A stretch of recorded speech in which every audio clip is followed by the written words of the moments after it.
Welcome, one and all, to another episode of The Damage Report with me, Iadarola, and joining us, Mondale Robinson, founder of the Black Male Voter Project, mayor of Enfield, North Carolina. Glad to have you back at the show. It's good to be back, Daddy Dragon. That's technically true. She's not far away, and I wish I was with her right now. But very glad to have you back stateside after your sojourn abroad. We got a lot of news to talk about today, so you picked a good day to be on the show. Awesome. And if you are tuning in live, please hit the like button if that's a thing that you can do. You can share the stream in a variety of different ways. You could even share it on Twitter so that Twitter will not just be anti-Semitism and misinformation. Balance it out a little bit. Feel free to do that. But anyway, through the course of this show, we're going to be talking about some huge news, including the future for George Santos, some significant vicious misinformation being spread about a ceasefire protest that happened in Washington, D.C. Just yesterday. And Elon Musk, I was going to say like taking the mask off, but the mask isn't on, but still he finds a way to get worse. So a lot to talk about, and that's just in the first hour. Coming up in the aftermath, we've got some crazy news on climate change. We've got the return of Meanwhile In, including what seems to be a reboot of Suits in Kenya. So that's going to be a lot of fun. Everyone stay tuned for that. And with all that said, why don't we jump into our first story? Down goes Santos, sort of eventually. George Santos is leaving, but not on the timeline that I think most people would choose. All of this is coming out in the immediate aftermath of the release of the House Ethics Committee report on his behavior, and he responded to it on Twitter. And it took him a while to make the only point that really mattered, but here's what he had to say in response to this damning evidence, which we're gonna break down for you. If there was a single ounce of ethics in the ethics committee, they would not have released this biased report. The committee went to extraordinary lengths to smear myself and my legal team about me not being forthcoming. My legal bills suggest otherwise. And you can trust anything he says about finances, obviously. It's a disgusting politicized smear that shows the depths of how low our federal government has sunk. Everyone who participated in this grave miscarriage of justice should all be ashamed of themselves. And I get what he's doing here. He's doing the Trump thing of implying that any investigation is obviously biased and you shouldn't pay attention to it. Note though, for George Santos, if you're trying to win over the Trump people with this sort of narrative, your vocabulary is way too good. You gotta dial it back a little bit, use more caps lock, and then you might have them. But anyway, he goes on to say that we need a constitutional convention to save him, I guess, like something debt, something southern border, all issues that he very much cares about and is working very hard on. But none of that is particularly important. If you push past multiple paragraphs of that, because reminder, Twitter now lets you make tweets that are way too long, he eventually gets to the point.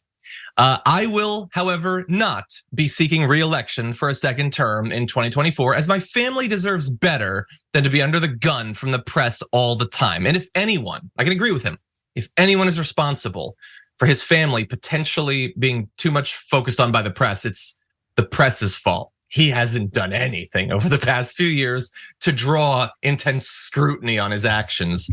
But anyway, he's leaving. Not immediately, Mondale, but he is eventually going to be going. This doesn't necessarily change too much, since it looked like he was going to have a pretty hard path to beating, Republican challengers in the primary, let alone winning a general election.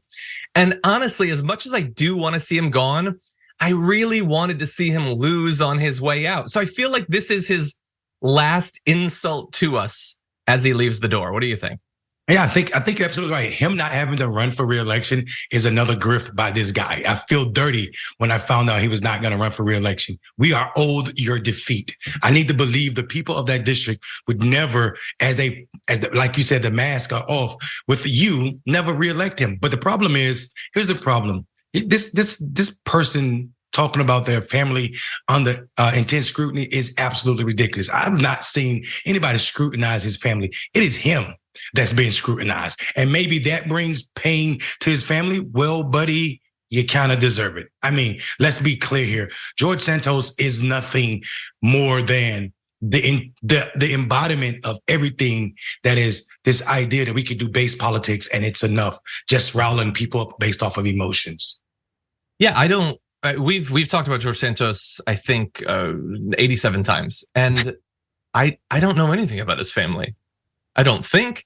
There's a lot of names sort of floating around George Santos, but I'm pretty sure all of those are alter egos for George Santos. I don't think there are any other human beings related to him. So it's what they always do when they finally step down. But it is like, it's good that he is going to be, that he's not going to be in Congress anymore. But I really do feel sort of robbed. So I want to do a sort of twist on something else that's happening out there. I know that there's a lot of people who are signing petitions and trying to do like, a legal process to get Trump barred from the ballot in multiple states. I want to start a petition to force him to be on the ballot. George Santos should be legally forced to run for re-election so he can get his ass kicked. That's what I want. Sign my petition. But anyway, you mentioned that this is sort of a grift. I think it's 100% that. This way, he can say, I never lost. And because I announced that I was stepping down, they're probably not going to investigate, on the political side anymore. It just takes some of the pressure off him and lets him turn to whatever ridiculous thing comes next in his career. That's sort of what I feel is coming. Yeah, I mean, and you're absolutely right. And we also should mention that him not running for re-election still gives us a year of this guy grifting and making connections to make money off of the United States government and taxpayers. That's exactly what this is about. You said it, you hit it right on the head when you said he's trying to tamp down this ethics investigation or see to making sure it don't go any further than what it already has exposed on him. Another lie, another group of lies about him that could hurt him, provincially making money for the next 11 months or so. And then he'll do whatever he does, consult for Trump or join Trump's administration if he wins. Who knows? Maybe. Or, maybe he won't run for re-election, but maybe he'll run for election under a different name. Maybe. I don't know. Anyway, George Santos, and you're right. Another year where like there are so many people in that district that deserve representation and they will not get it. They won't get it. I saw a comment. I apologize. I didn't see who sent it, but that, I wouldn't necessarily expect that he would lose re-election. After all, Boebert got reelected. And that is true.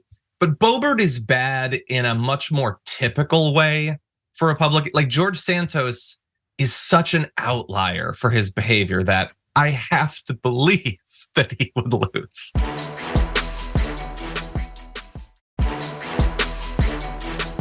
Why don't we jump into what was actually found? The House Ethics Committee just earlier today released its long anticipated report, their exhaustive survey of the life and crimes of George Santos, and they found that there is substantial evidence that he violated federal criminal laws. So they have, after all this time, caught up to all of us circa 18 months ago or whatever. But anyway, yes, they believe that he did break the law. And the report is up. You can go see it if you want. I'm just gonna read a few excerpts that I thought were fun. They say there's a complex web of unlawful activity involving his campaign, personal and business finances. He sought to fraudulently exploit every aspect of his House candidacy for his own personal financial profit and will most likely continue to do that. He blatantly stole from his campaign. He deceived donors into providing what they thought were contributions to his campaign, but were in fact payments for his personal benefit.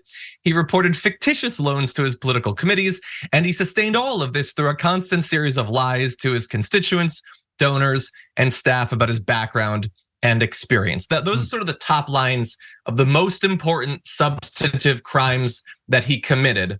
But coming out of this, if you see anything about this report, what you're probably going to see is that he used the money to pay for, I think there was some clothing, but also OnlyFans expenses. Dude, pay your own OnlyFans. That's on you. That's the thing that you like. And so I'm a little bit upset about this. I can only imagine how Ben Shapiro feels about this. But Mondale, what do you think about this report? Well, what you don't know is he actually paid to see Ben Shapiro on OnlyFans. No, I'm just joking. Oh my God. I'm just joking. Listen, Botox. He also paid for Botox with Gary. Botox, yeah. So it's unbelievable. This is unbelievable. But you said something that's kind of funny to me. That that's funny in the most scariest way possible, John. And that funny, scary thing is that Boebert is normal in this Republican era that we find ourselves in, right? She's not the extreme. This is. It is unbelievable. You have to be guilty of this to be considered extreme or an outlier for this Republican Party. We thought the Tea Party was nuts when they came in. We thought, and there's no way in hell this could be a part of the governing complex that is America. Now we have this. I don't know what's next if MTG and Boebert and the rest of those clowns over there are the new norm for Republican Party. That also means that this dysfunction is baked into democracy as we know it from here going forward until Donald Trump get rid of democracy and make himself, the authoritarian that runs America. Yeah, you're right. It's just been such a weird ride with this guy, and these latest details are so weird. Like in particular, the Botox thing. Like he's a clown, but he doesn't seem like he needs Botox. He's a young guy. He seems to have pretty good skin. I don't know what the Botox is for. And on the OnlyFans, it's a reminder of how irresponsible he is, that he would expect that we should pay for that. Just do what every responsible adult does, which is every paycheck you set aside 10% that goes to OnlyFans. Like you just don't even think about it. Just have it automatically deducted. But anyway, he's going to stick around for another year. It is still possible that he could be expelled, that we will not have to wait. And that at least would be that black mark on his, I guess, his ledger, if you would be able to see it amongst all the other black marks. So that is possible. Representative Robert Garcia is going to be submitting a privilege resolution to expel him. That'll be coming up in just a couple of weeks. He previously did one of the other ones that regrettably failed. And wouldn't it have looked great to get out ahead of this sort of report as the Republicans in Congress and show that you actually care about this? Now they're the ones who voted to keep him, the guy who committed all these crimes and spent taxpayer dollars on Botox and OnlyFans or whatever. And it is a privilege resolution, so there will be a vote on it, but that's still no guarantee that they're going to expel him. So I don't know, maybe we could get a little poll going on whether people think he's gonna make it to election day. Any other thoughts? Yeah, I mean, listen, let's be clear, John. You are thinking like a logical person. That logic does not exist in the Republican Party. Actually, it's enough to get you barred faster than it would get him expelled.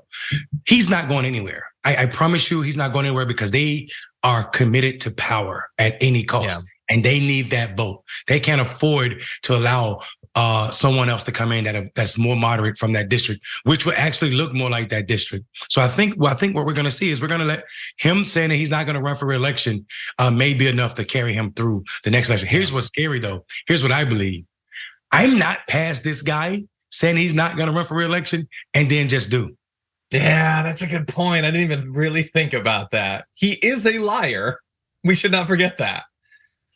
That's a good point. And everyone, in terms of the stakes, I'm just going to throw this out to end this segment. Coming up in 2024, Joe Biden is polling lower than Trump, which is an absolute disaster. On the Senate side, the Democrats have like an apocalyptic map of seats that they have to defend, and that's looking really bad. So the future of the House, super important if you want any checks and balances whatsoever. The Republicans currently have a very narrow lead.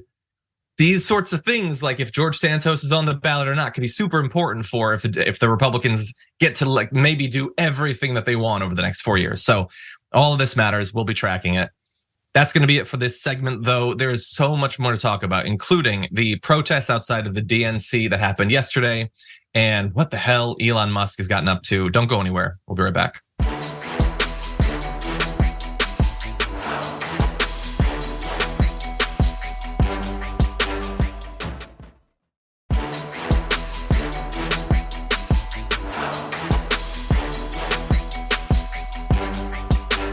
Okay, everybody, if you're just joining us now, please hit that like button because we're going to dive into some big news. There was a big protest outside of the DNC yesterday in DC calling for a ceasefire. And exactly what the nature of that protest was really depends on who you talk to, because there's a lot of Republicans, a lot of Democrats, member of the media that are working overtime to convince you that this group of protesters fighting for a ceasefire between Hamas and Palestine were violent, that they were out of control, that they were trying to break into a building, and they are not going to allow a complete lack of evidence of any of that to get in their way. And I'm gonna give you an example of this, but there's so much out there. Here's a little bit of Fox and Friends. They say that they just showed up, peacefully linked arms in front of the entrance to the DNC, and that the police just started to attack them. As you can see from the video and from Congressman Brad Sherman, a Democrat, who says that the protesters attacked the police and pepper sprayed them even. So there's two sides to this story, but the video, I think, tells the facts. Yeah, I think the video tells the facts too. Are you on mushrooms? They say they just locked arms and got attacked, but others say they pepper sprayed. The video you are literally talking over shows them locking arms and being attacked by the cops, or at least roughed up by the cops. It does not show, and I watched that video so many times, any violence from a protester towards a member of the police. It shows people engaging in, yes, perhaps illegal civil disobedience. But the fact that it is disobedient or that it is illegal does not by its very nature make it violent. And you just playing video that doesn't show what you're saying over and over again is never going to make it violent. We've got a lot more, but I can see how worked up you are, Mondale. What do you think? What, John, how are you gonna say and show a video proving exactly you're wrong and just do it with a straight face? Also, those police officers are attacking them. Let me explain what I've been arrested more than 56 times for protesting, right? Well, wow. Some of them for protesting. but what police officers know is once you lock arm and then they start rocking back and forth, they're inflicting some serious pains on people, joints, especially those who are smaller or in the middle. You have all this force of going back and forth, and you see the officers doing it in like not being sync.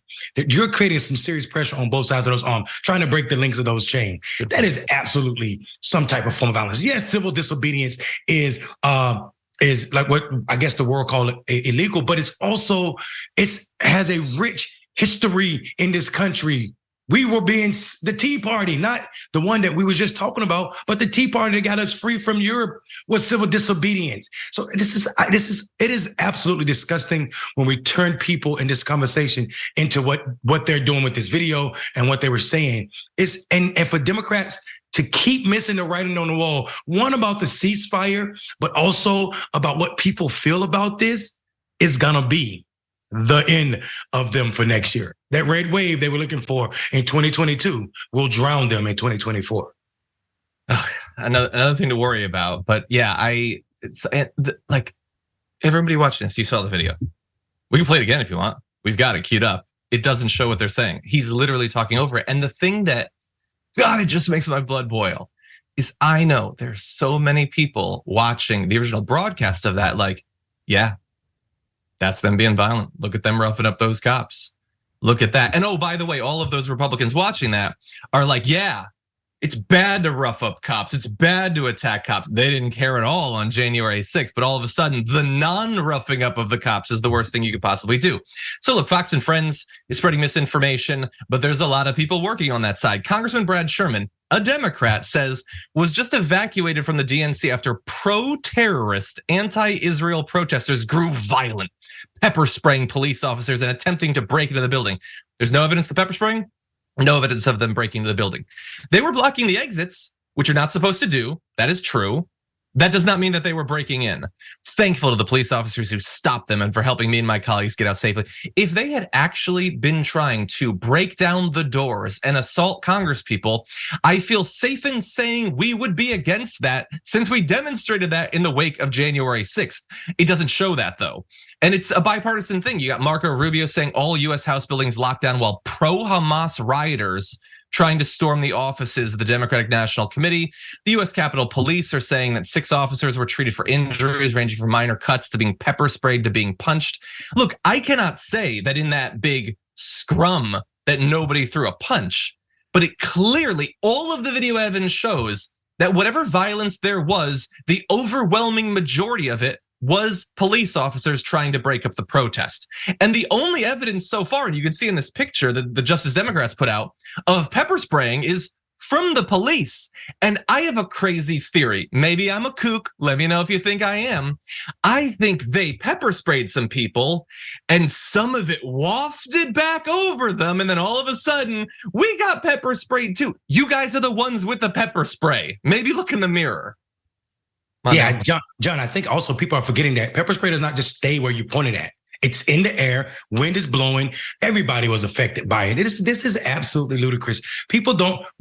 What people don't understand is when we do civil disobedience, there's plenty of steps, plenty of protesters, legal observers, and the first thing you were taught is not to be violent with the police officers. So it goes against the entire purpose of standing up for the ceasefire that they're calling for. So this is baloney. This is weak from the Democrats that are siding with this. But what do we expect? 22 of these people actually voted to censure Rashid Tlaib. Right. So I'm not surprised at all that we're getting this from some of her colleagues. But it is telling that Republicans go down on lies for their followers, for their supporters, and Democrats can't even tell the truth about theirs.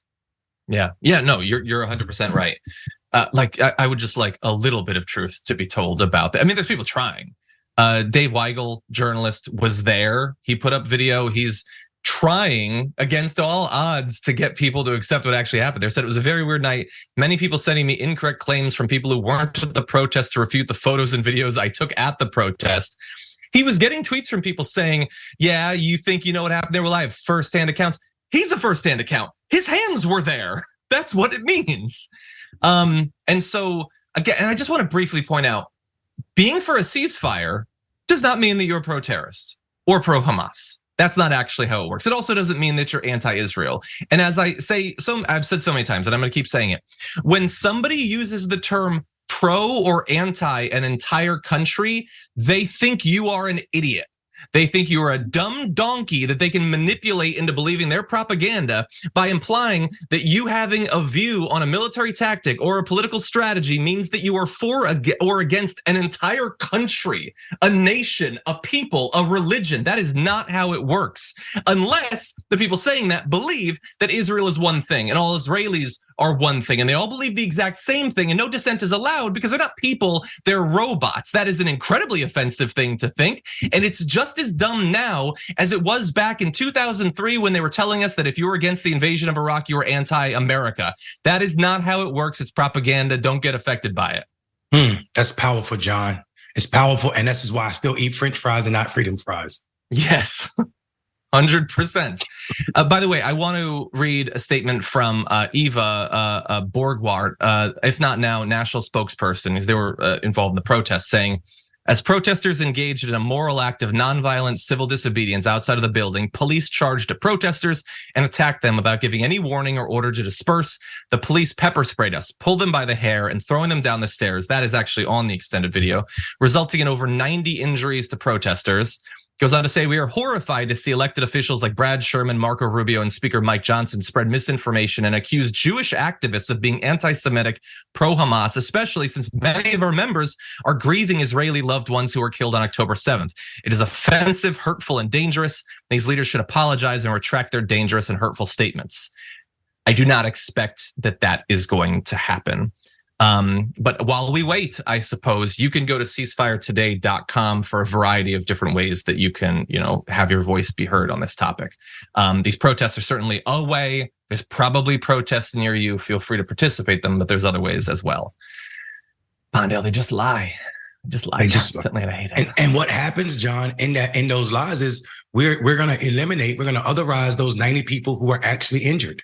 Right? Yeah. That will never be mainstream. That will not be the conversation.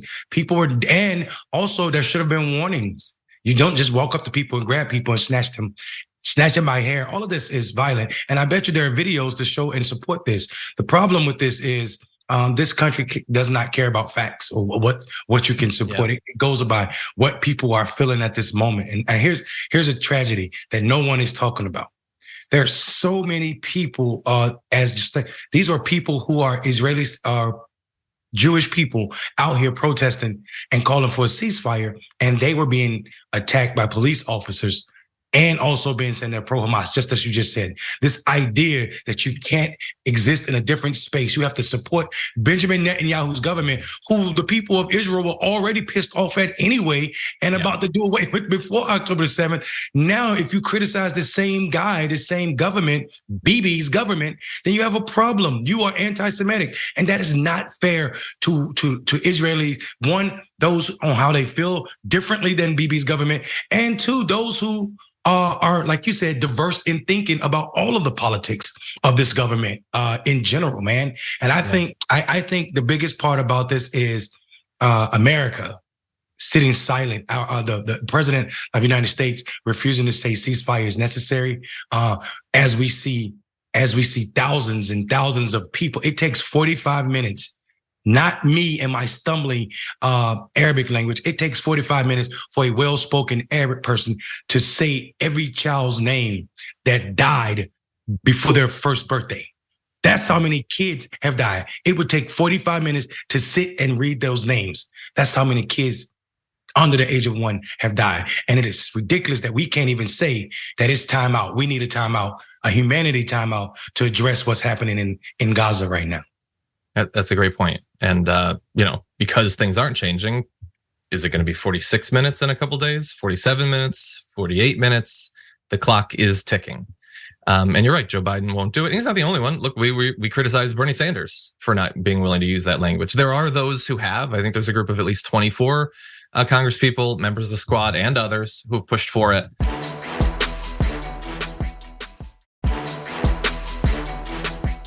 Very quickly, I want to respond to a couple more little things that came up in that Fox and Friends interview that really angered me. So why don't we just jump right into this second video? They should do a split screen. They should show the rally with 300,000 people 2 days earlier versus 100 people last night, where these are the two different sides. People should make a choice. Which side are you on? And there's a bit of irony worth pointing out, I think, too, because they're demanding a ceasefire while engaging in violence.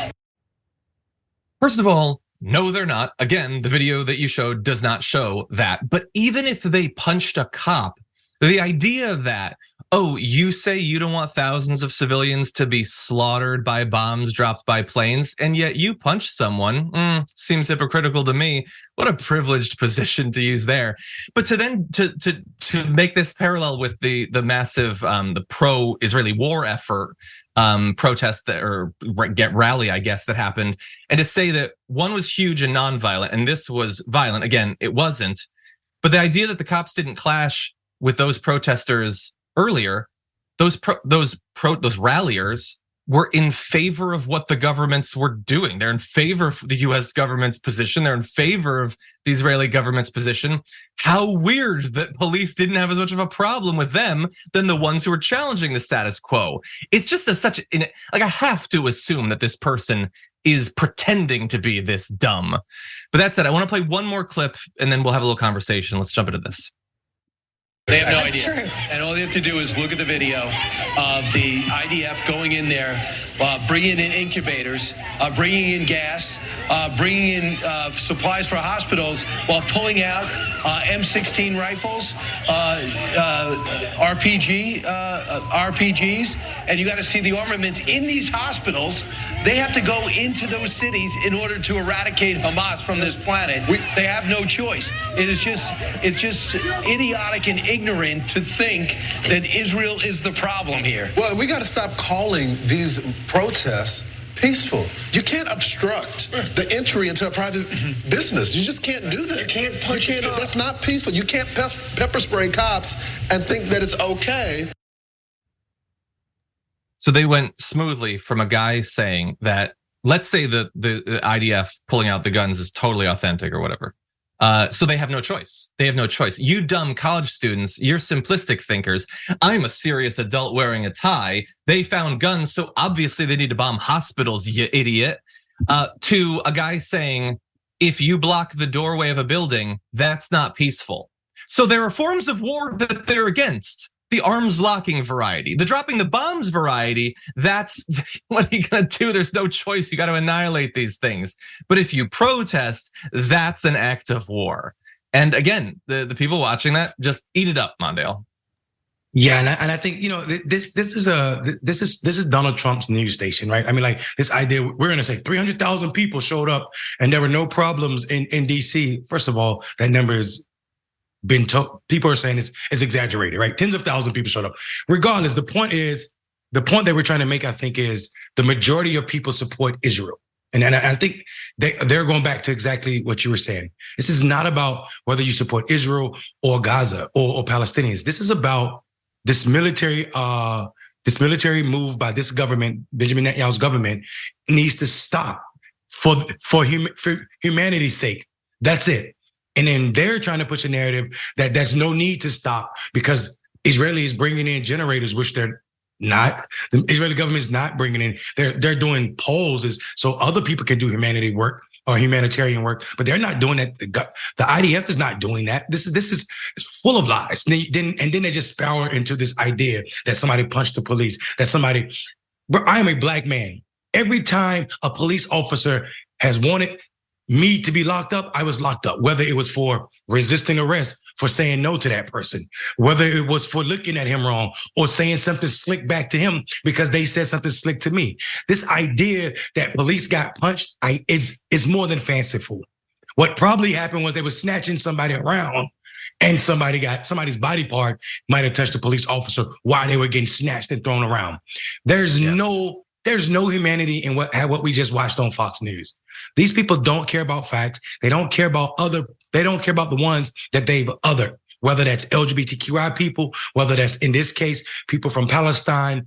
This man said, sitting in that chair comfortably beside 4 other adults, Israel has no other choice but to go in here and eradicate these people. Basically what you're saying, anything or anybody, and they prefer to say thing, anything that is destroyed, including human life, trying to eradicate Hamas is verified or justified just because Hamas needs to be eradicated. The problem with that is babies are dying. Individuals who had nothing to do with that government, Hamas, are dying. We are sitting silent in this country. We are responsible for it as well. Yeah. I mean, our literal weapons are being used in a lot of cases. There were 3,700 people. Like I believe it was 700 patients, 3,000 people sheltering in the hospital. I don't know. Maybe they did bring generators or whatever. Considering the scrutiny now that the media is putting on them, it would probably be a good idea, at least for PR. But let me ask everyone in the audience a question. Does that make everything okay? A bomb is dropped. Your daughter is blown to bits, but they bring a generator later. So I guess we're good. Like, who actually believes that? If that was Kilmeade? Okay, Kilmeade. So terrorists commit an attack, and then they go and they hide in your neighborhood, and they're hiding there, and we don't know where they are, and we got to get them because they might do another attack. So the U.S. government starts bombing your neighborhood. They have to. Terrorists are in your neighborhood, and you complaining about the fact that you and your family are being killed seems really gauche, considering that we have no choice. We have to get them. Like, we're asking the most basic hypotheticals. What if it was happening to you? Would you think that's acceptable? And literally no one would say that it was, but it's not happening to them. It's happening to other people that they are predisposed historically to not give a damn about. It is very easy to be okay with horrific crimes being committed against those that you didn't care about anyway.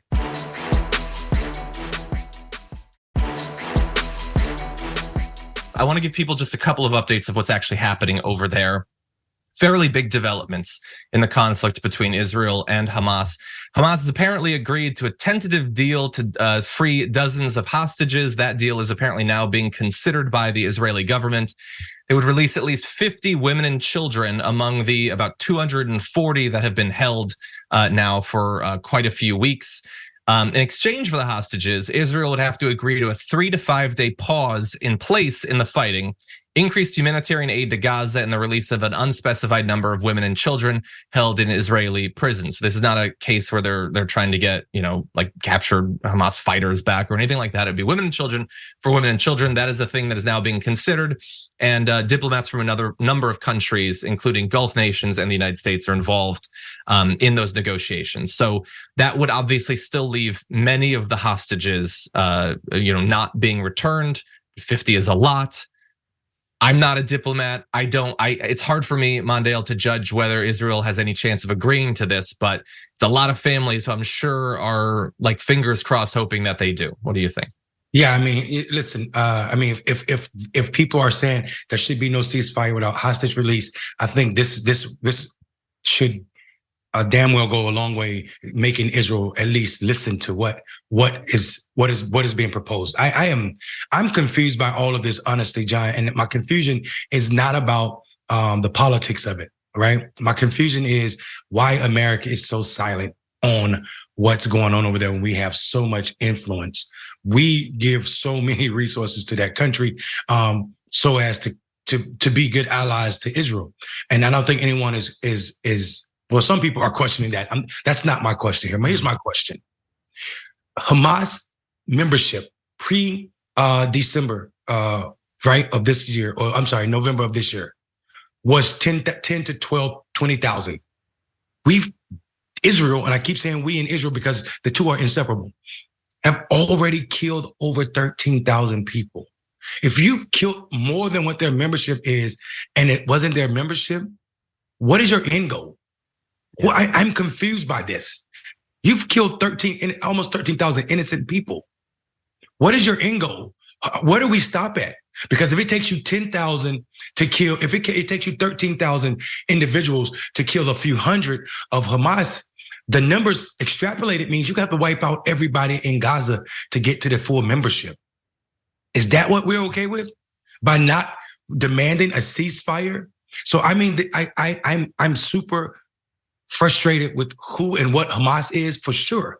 Everybody who cares about humanity is. But that does not address the fact that people the size of all of Hamas have been murdered, even though they had nothing to do with that organization. And I think this hostage thing on the Hamas side is still a distraction, and they're playing politics. A ceasefire is what we need, regardless of what Israel government and also Hamas have going on and what they're negotiating, period. And if we were being serious about putting an end to what Hamas represent, there'll be some real conversations with some of our allies outside of Gaza, i.e. Qatar and also Saudi Arabia, about why they're housing the real leadership of Hamas. Yeah. I mean, maybe that is a part of some of these negotiations going on behind the scenes, but it's a great point. And your point about, the number that have been killed and questioning how many need to be, I would love to hear all of these people sitting on their shows and advocating for the violence to continue. How is there a line? Is it 20,000 civilians? Is it 20,000 kids? Is it 20% of all of those who live in Gaza? Where is the line, if any, that you're drawing on when it finally becomes unacceptable, the war strategy that's being pursued? And in terms of that strategy, very quickly to close out this segment, Israel has recently begun dropping leaflets in some of the towns in Gaza, in southern Gaza, warning people to flee there. And when last week we talked about the humanitarian pauses to open up roadways so that people in the north could flee to the south, we asked, I think a fairly obvious question is, well, so what happens when the war goes to the south? And I have a question I would like to ask now. It's the same one. What's going to happen? Now, there are two options that they've alluded to. And by the way, very clear that this is going to encapsulate all of Gaza. So the defense minister of Israel said the ground operation is going to include both the north and the south. We will strike Hamas wherever it is, which it means in reality, we will strike Gaza wherever we want. And yeah, maybe Hamas will be hurt by it. And maybe you'll have civilian losses in the south like you have in the north. Netanyahu said there is no place in Gaza that we will not reach. There is no hiding, no shelter, no refuge for the murderers of Hamas or the civilians, because they have even less ability to protect themselves. But the two solutions are tent camps and sending mass quantities of Gazans to live in Egypt. Those are the two plans. Neither of those is acceptable. Neither of those should be legal. But the proposed humanitarian area where they would set up these tent camps, Mawasi, is relatively small, underdeveloped, cannot support hundreds of thousands of people right now, let alone during the winter. And of course, as has been talked about a lot throughout this week, reminding a lot of people of the Nakba. You should do your research. By the way, everyone should check out John Oliver's episode this last week on the leadership of Hamas and Israel. It gives a lot of great history, including in this. These camps First of all, there's no reason that we believe that the camps themselves won't be targeted. Refugee camps in the north already have been. So is that really shelter? It remains to be seen. How many people will die because of the lack of infrastructure, the lack of medicine, the lack of electricity once the winter sets in? And Egypt has already said that they do not want masses of refugees being moved into their territory. And like, to push for that as a strategy, we would not find that to be acceptable in any other international relations scenario, where you say that population, if you want to be safe, guess you got to go live in another country for some period of time. We'll see about maybe letting you back in at some point. These are not acceptable solutions, and I really hope that diplomacy is, being pursued to stop this. But what do you think? Yeah, I mean, like, listen, this is not diplomacy, right? I mean, this is lazy diplomacy at best, and it's anti-human. Really, it is. This idea that we're telling people go to the South when there's no infrastructure already because it's been destroyed by massive bombs, right? Massive bombing, massive military operations, and then when you get there, we're just gonna bomb there too. So wherever you go, we're just gonna keep moving you around, putting you in spaces where we can bomb you more. And I don't think I'm confused, and I really think that's a powerful question that you propose. What is too far, right? Because Benjamin Yao said there's nowhere these people can hide, but it seems that it is a place, because you've not been reporting mass killing of Hamas troops. Hamas soldiers aren't the ones that are being murdered. It's regular civilians. These are your neighbors. Think about them as your neighbors. Look out your window right now, everybody watching this show. Look out your window and look at the house to the left and right, and imagine 10% of your neighborhood or entire neighborhood just gone. And you've been told to go south or wherever you are just to be bombed, and then go back north to have it happen again. And now we need you to go to the next state over if it was a different country. It makes no sense. This is beyond ridiculous, but it's also the reality that these Gazans are living in. And I'm extremely saddened that we are proposing this as what democracy or diplomacy can present as an option. Yeah.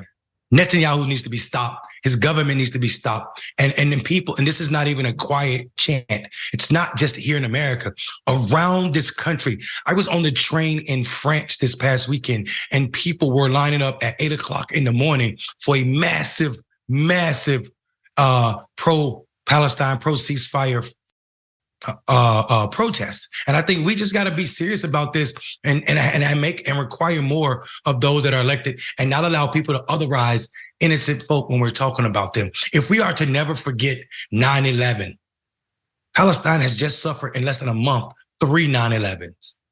Yeah. 3. Devastating. We'll see. Look, maybe the international reaction to this expansion in the South will be harsh, and maybe they'll change their strategy. Right now, like me, as I'm not a military expert or anything like that, and it's been a long time since I was in grad school studying stuff like this, but it feels like hurting. It feels like hurting people to the South and then eventually to Egypt. And hey, maybe we've solved a bit of a problem in that way. That's what it feels like to me, but I would love to be proven wrong. Anyway, with that said, we do need to take a break. Lots more to get to. Don't go anywhere.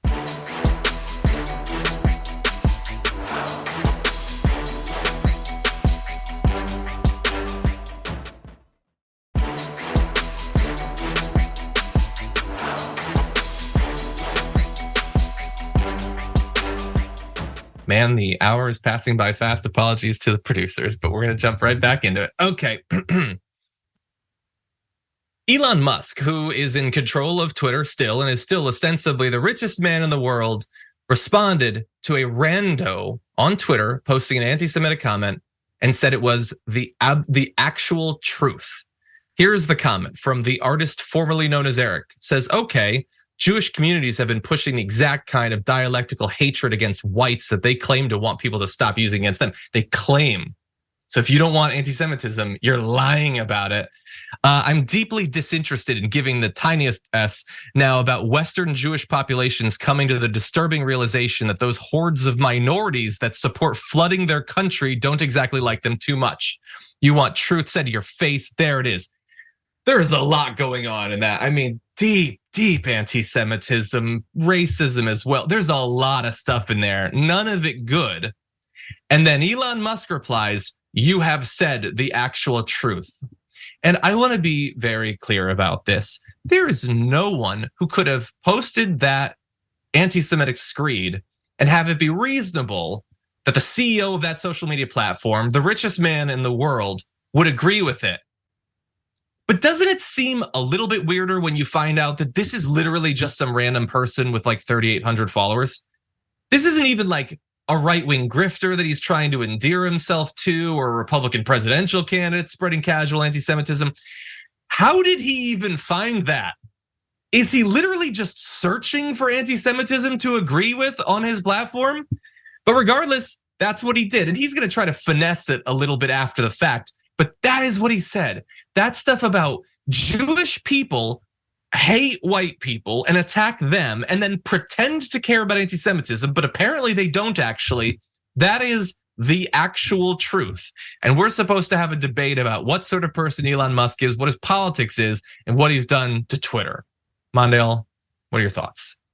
I mean, listen, this is traditional neo-Nazi KKK language. And Elon Musk just co-signed it. As you said, the richest man in the world just co-signed. And what I understand about racism or any ism is, listen, you don't have to always be, or it's not a permanent state to be racist. You move in and out of it with your actions. This was an anti-Semitic moment for Elon Musk. And I don't know what his permanent state is, but this right here, you can't argue. You can't argue it any other way. I'm absolutely disgusted that this person who says his platform is more about inclusivity than I'm ever seeing from him or the people that he chooses to repost and hang around. This is a disgusting point, man. Him at the border was disgusting. This is next level disgusting. I was gone for a few months, so I didn't even see the thing with the border. I'm worried to find out what happened, but he has. Yeah. He put on a cowboy hat, John, went down there with a bunch of conservatives and act as if it was absolutely disgusting. And it's one of those things where brown people are leaving. We don't even understand our impact on what we do. Brown people, our neighbors to the south, are running to this country because of situations that we even had a hand in or exacerbated, right? It was our policies towards them to the south that created these hostile nations to people. And now we're telling them, you don't deserve asylum. And if you're seeking it, you need to seek it in Mexico somewhere. It's disgusting, man. It's so weird. Like, you, dear viewer, if you had billions of dollars, what percentage of your day would you spend trolling social media for the words of the most hateful idiots in the world? And that's what he does with his time. He could be like trying to figure out how to solve some of the apparently glaring issues with the Cybertruck. No, there's no time for that. We cannot fix the panel gap issue because he needs to let anti-Semites know that he agrees with them. Look, he goes on to say, the ADL unjustly attacks the majority of the West, despite the majority of the West supporting the Jewish people and Israel. This is because they cannot, by their own tenets, criticize the minority groups for their primary threat. It is not right. It needs to stop. That is, again, that's basically just, that's supporting the same sort of replacement theory, conspiratorial nonsense from the original post, and then saying that, like, the deep racism and anti-Semitism and that. Someone responds trying to say it's not fair or truthful to say that Jewish communities are attacking white people or whatever. And he says, you're right that this does not extend to all Jewish communities, but it's also not just limited. So some Jewish communities are spreading, I don't even know what the theory is supposed to be about how they're attacking white people internationally, but I'm sure anti-Semites know what he's talking about. I'm sure he is playing the hits for them. It's all just, it's utter disgusting hate. And it's not like Twitter needs its CEO to be going around spreading anti-Semitism. It's got enough of that at this point because they're not doing anything to police the rampant hatred, misogyny, homophobia, Islamophobia. I could go on for a long time with this that we're seeing there. And we don't have time to dive into it, but another study from the Center for Countering Digital Hate was just put out showing that they're doing basically nothing to counter any of that, which is what made Twitter the center for hateful misinformation throughout this conflict right now. Mondale, final thoughts go to you. Yeah, man, I think you're absolutely right. And the tragedy of this is we remember Twitter. Twitter was never perfect, but I remember when it wasn't popular to be on Twitter. The blue check thing threw me for a loop. I'm actually one of those people, John, who can't send unlimited paragraphs, right? I refuse to pay anything. And I guess I'm going to be kicked off soon because they're going to force people to start paying. And I've been on Twitter since, the year it was founded, and it was beautiful. It was a bunch of nerds sharing like thoughtful ideas, and now Twitter's something other than. And I'm disgusted and sad by where we find ourselves in the moment where you can have the richest man in the world spreading hate. 100%. Yeah, it is sad. It was never perfect, but it was needed. It was needed. I don't know. Threads added hashtags. I guess that's maybe at some point. I've been gone for 3 months. Is Twitter dead? Is Threads replaced it? Let me know in the comments. Anyway, that's all the news for the first hour of the show, but there is more to come in the aftermath, everybody. So don't go anywhere. Mondale and I will be right back.